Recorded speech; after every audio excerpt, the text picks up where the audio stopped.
evening, everyone. My name is Zamani Eason. Think about this for a second. A student can graduate from high school knowing how to solve algebra problems, write essays, and memorize historical dates, but that same student may not know how to build credit, budget a paycheck, file taxes, or understand debt. Then almost overnight, they turn 18 and are expected to make adult financial decisions. They may apply for a credit card, take out student loans, buy a car, pay bills, or move out on their own. That can be stressful, especially when nobody has ever taught them how money actually works. Today, I want to explain why financial literacy should be required in all high schools. It prepares students for real-world financial responsibilities and gives them the tools they need to make smart decisions before they enter adulthood. My main point is that requiring financial literacy in high school would help students manage money, avoid excessive debt, and build a more secure financial future. There are 3 reasons financial literacy should be required. First, it teaches students money management skills. Second, it helps students avoid debt and make smarter financial decisions. And third, it prepares students for adult and financial independence. To begin, financial literacy teaches students essential money management skills. A lot of students leave high school without knowing how to create a budget, save money, or plan for expenses. These may sound like simple things, but they affect everyday life. Knowing how to manage money can be the difference between paying bills on time and falling behind. It can also be the difference between saving for a goal and spending money without a plan. According to the Council for Economic Education, more states are now requiring financial education because students who learn personal finance are better prepared to budget, save, and make reasonable financial decisions. That shows that financial literacy is not just an extra topic, it's become recognized as an important life skill. I also interviewed Kimberly Brown, a successful multi-business owner, and she explained that many young adults struggle with budgeting and managing credit cards because they were never taught these skills in school. She says that the ages between 18 and 25 are especially important because that's when many young adults first start opening credit cards, financing purchases, paying bills, and putting financial responsibilities under their own name. According to Ms. Brown, learning these skills before adulthood can help students build strong credit, avoid costly mistakes, and make better financial decisions. That stood out to me because high school is the perfect time to teach these lessons. Students should learn about money before they are already dealing with the consequences. So, financial literacy helps students learn how to manage money before they are forced to figure it out on their own. My second point is that financial literacy helps students avoid debt and make smarter financial decisions. Debt can follow a person for years. Credit card debt, student loan debt, car loans, and unpaid bills can affect someone's credit score, their ability to rent an apartment, buy a home, or feel financially stable. A lot of young adults do not fully understand interest rates, minimum payments, loan terms, or credit scores until they're already in a lot of debt.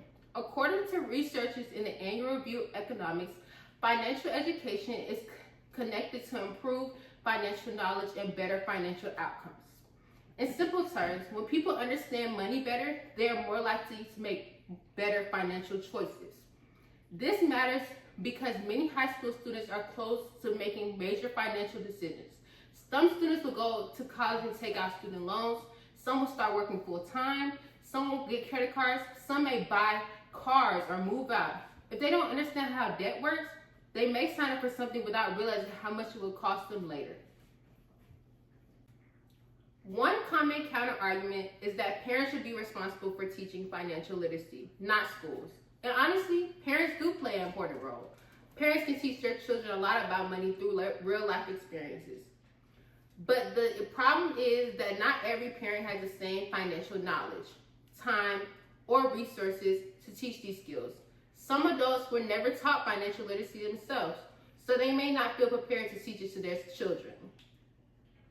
The Consumer Financial Protection Bureau supports youth financial education because it helps young people build the knowledge and skills they need to make financial decisions. Requiring financial literacy in schools will help make sure every student gets the same exact access to important information, no matter their background or family situation. So this is not about replacing parents, it's about supporting students. Parents can still teach financial lessons at home, but schools can make sure no student is left out. My third point is that financial literacy prepares students for adulthood and financial independence. After high school, life starts moving fast. Students may have to understand taxes, insurance, rent, savings account, investing, retirement plans, emergency funds, and monthly bills. These are things adults deal with all the time, but many young adults are expected to learn them right after they graduate. According to the Jumpstart Coalition for Personal Financial Literacy, financial education teaches students practical skills like budgeting, saving, investing, taxes, insurance, and retirement planning. These are not just classroom topics, these are skills people use throughout their entire lives. Financial literacy can also reduce stress. Money problems are one of the biggest sources of stress for many people.